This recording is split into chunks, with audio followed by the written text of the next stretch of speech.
Bienvenue dans Enquête de région pour un numéro spécial logement. Nous sommes à Toulouse, capitale de l'Occitanie. L'Occitanie, l'une des régions qui grandit le plus vite.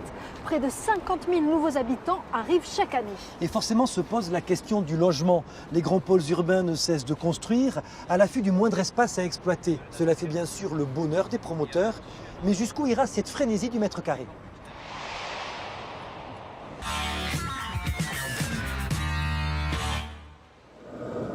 Avec près de 20 000 nouveaux habitants chaque année, la métropole de Toulouse est aujourd'hui la plus dynamique de France. Mais cette explosion démographique a un revers. Le moindre mètre carré est l'objet de toutes les convoitises. Les promoteurs rachètent des villas traditionnelles pour les raser et bâtir des immeubles. Certains agents immobiliers se transforment même en véritables traders, guettant le moindre petit bout de terrain pour ses clients. Et tous les moyens sont bons. Toulouse, la chasse au mètre carré, c'est un reportage de Cécile Fréchinos, Thierry Villéger et Johan Touleron.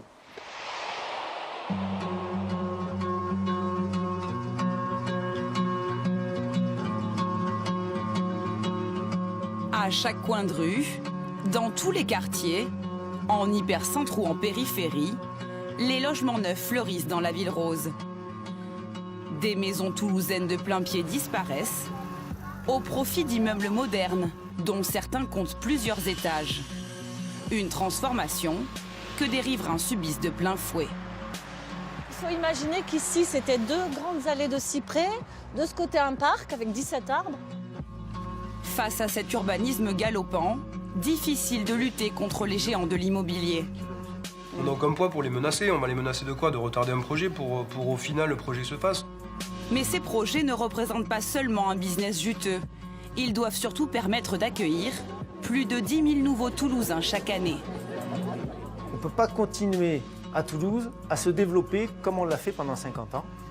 Et il faut accepter plus de densité. Accepter de densifier, mais sous certaines conditions.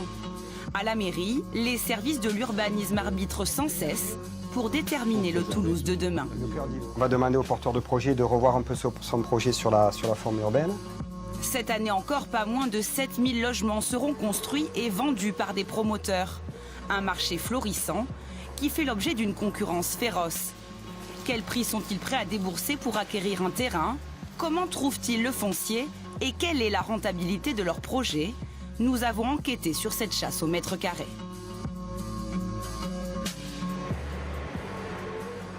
À moins de 4 km de la place du Capitole, voici le quartier de la Côte-Pavée, une zone résidentielle plutôt prisée des Toulousains. Béatrice Maté y habite depuis 20 ans, dans cette ancienne maison de maraîcher. Mais la plupart de ses voisins, eux, ont quitté le quartier pour vendre leurs biens à des promoteurs immobiliers.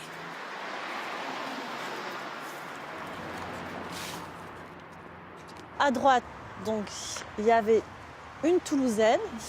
Et ici, nous avions une belle maison bourgeoise, 19e siècle, avec 17 arbres, dont un centenaire. C'est désolant, ouais. C'est désolant, mais voilà, on s'y habitue. J'ai pas voulu vendre ma maison, j'ai gardé. Voilà, je suis enclavée, on va dire, par ces deux immeubles. Dans le quartier, Béatrice est surnommée la résistante. Elle est l'une des rares à ne pas avoir cédé aux offres des promoteurs, par attachement à sa maison, mais aussi par conviction. Alors j'ai une photo de la maison qui était juste donc sur la droite en arrivant, c'est celle-ci, qui détruisent tout un pan de l'architecture traditionnelle toulousaine. Moi, ça me chagrine, ça me fait de la peine. C'est l'âme de Toulouse qui disparaît, oui, oui. C'est des belles maisons comme ça. Et pour Béatrice, l'âme de Toulouse n'a pas de prix. Certains promoteurs lui ont proposé jusqu'à 800 000 € pour acheter sa propriété. C'est presque le double de sa valeur. J'avais pas envie de rentrer, de faire le jeu des promoteurs. Voilà, c'était peut-être par réaction par rapport à cette folie, quoi, spéculative sur tout ce qui se passe sur cette avenue. Marc Bissière est l'un de ces promoteurs qui chassent du terrain à bâtir. Pour dénicher l'emplacement d'une future résidence, il passe en revue quartier par quartier le PLU, le plan local d'urbanisme, un document qui fixe les règles en matière de construction. Une fois qu'on a identifié dans les PLU les zones intéressantes, on va sur place pour identifier et repérer les parcelles. Et ensuite, on va solliciter des gens qui soient vendeurs ou pas forcément. Souvent, ils ne le sont pas et c'est plutôt l'occasion qui fait qu'ils le deviennent, puisqu'on a généralement une offre qui est de 20 à 30% supérieure par rapport à la valeur d'une maison en vente à particulier. Dans ce quartier chic de Toulouse, Marc Bissière a ainsi mis la main sur 7 emplacements. À l'origine, il y avait ici une grande maison et un vaste terrain. Dans quelques mois, une 40aine d'appartements seront livrés. Une belle opération pour le promoteur. Il y avait une réglementation d'urbanisme qui était assez permissive, puisqu'on pouvait monter à 5 étages. Alors c'était un terrain qui était assez connu, où on sollicitait les propriétaires depuis 5-6 ans, voire même un peu plus. On était assez nombreux sur le dossier. On était, je pense, pas loin d'une dizaine d'opérateurs. À Toulouse, ils sont une centaine de promoteurs à se disputer le marché du logement neuf. Face à cette concurrence, certains d'entre eux font appel à des intermédiaires, chasseurs de biens indépendants. Éric Massat est l'un de ces détectives de l'immobilier. Il n'existe pas fondamentalement un réseau, un marché caché. En revanche, notre travail consiste à éplucher le marché dans sa globalité, le marché des particuliers et des professionnels. Et lorsqu'il s'agit des professionnels, c'est les agences, mais aussi ce que vendent les notaires, les marchands de biens, les promoteurs, les ventes aux enchères parfois. Grâce à son réseau, Éric Massat a récemment chassé une maison à vendre en hypercentre de Toulouse. Un secteur où les terrains sont très rares. L'un de ses clients promoteurs a donc saisi l'opportunité. Il a acheté une maison qui est représentée ici au milieu, qui était une maison qui faisait environ 150 mètres carrés. Il la surélève d'un étage et il fait une extension sur la droite et sur la gauche. Un petit projet immobilier, mais qui va tout de même générer beaucoup d'argent. Montant de la maison à racheter 400 000 €. Le promoteur souhaite la transformer en une résidence de 6 logements répartis sur 350 mètres carrés. À la revente, il devrait empocher 2 millions d'euros. Mais en déduisant les coûts de construction et la fiscalité, la marge du promoteur est de 4% sur ce projet, soit au total 80 000 € de bénéfices nets. Une petite opération, loin des dizaines de logements que comptent certains programmes et pour lesquels les marges avoisinent plutôt les 8%. Des gros promoteurs ne vont pas sur ces projets-là, parce qu'ils estiment que financièrement, ce n'est pas suffisamment intéressant, rentable. Face à l'appétit de ces promoteurs, difficile de faire le poids lorsqu'on est un simple particulier. Ce jeune couple toulousain en sait quelque chose. Un an après l'achat de leur maison, ils apprennent qu'une résidence sera bientôt construite à quelques mètres de leur jardin. Bon, ils sont vraiment prêts à partir maintenant. Aujourd'hui, on avait un voisin et bientôt on va se retrouver avec 65 voisins.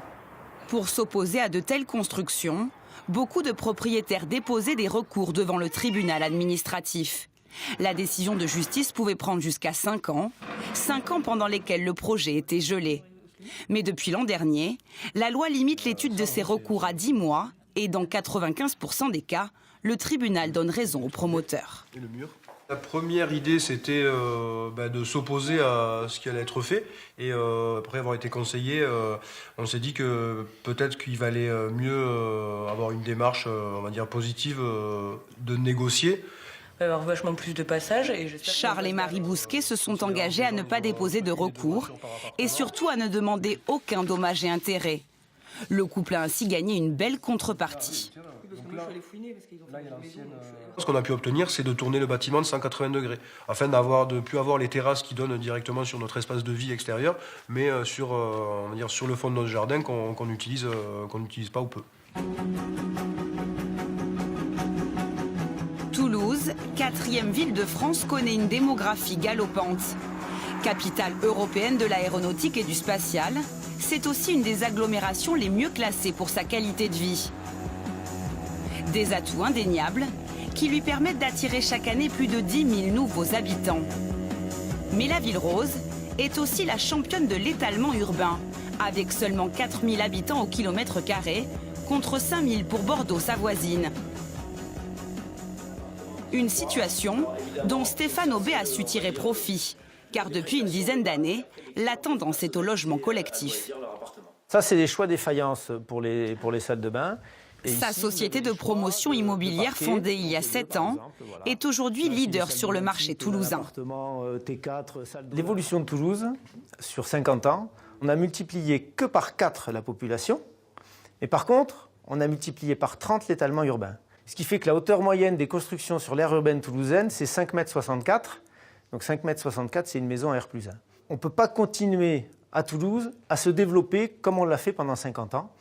Et il faut accepter plus de densité dans l'aire urbaine toulousaine. Voilà.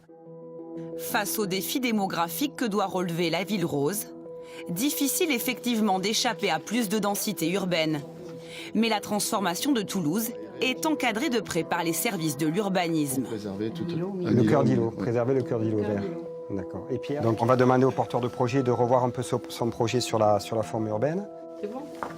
Aujourd'hui, il planche sur une demande de permis de construire destinée à bâtir des logements collectifs dans le quartier de Saint-Simon.